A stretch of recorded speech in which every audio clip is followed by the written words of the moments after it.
Depuis 5 ans, nous avons vécu ensemble nombre d'épreuves. Terrorisme, catastrophes climatiques, pandémie et aujourd'hui, la guerre en Ukraine.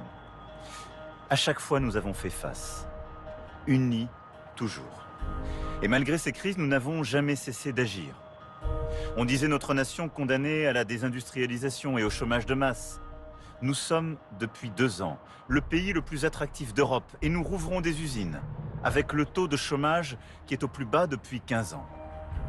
On disait notre école irréformable. Nous avons commencé à renforcer l'enseignement des savoirs fondamentaux, dédoubler les classes dans les quartiers les plus en difficulté, rendu l'école obligatoire dès l'âge de 3 ans et ouvert nos classes à davantage d'enfants en situation de handicap. On s'interrogeait sur notre capacité à relever le défi du climat. Nous avons, en 5 ans, baissé de 12% nos émissions de gaz à effet de serre. On moquait la naïveté française face aux grands risques du monde.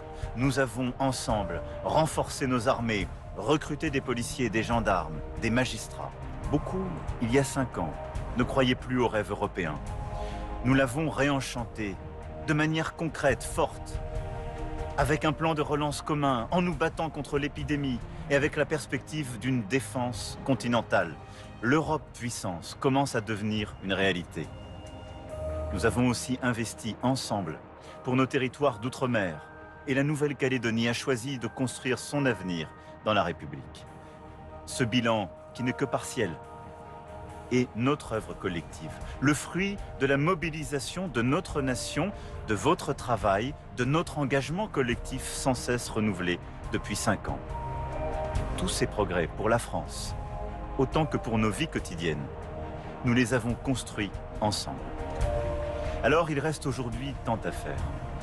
Ce que nous sommes en train de vivre avec le retour de la guerre en Europe, l'augmentation des prix qu'elle entraîne, rend les changements engagés plus nécessaires encore. La France et l'Europe ne doivent plus dépendre des autres pour nous nourrir, nous chauffer, nous déplacer, produire, nous informer. C'est pourquoi nous continuerons de bâtir notre indépendance agricole, notre indépendance productive, notre indépendance énergétique, notre indépendance culturelle, notre indépendance financière aussi. C'est ce qui nous permettra d'investir pour lutter contre les inégalités à la racine et permettre à chacun de vivre mieux.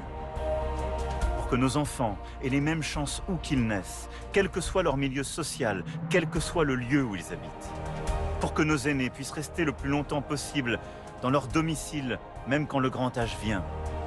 Pour que le travail paye davantage, pour que les soins soient accessibles à tous, pour que notre loi s'applique avec fermeté en tout point du sol français. Alors si vous me faites confiance aujourd'hui, les années à venir seront des années d'action. Des années d'action pour bâtir une France plus forte et notre pays pour demain. Des années d'action pour défendre nos valeurs dans le fracas du monde.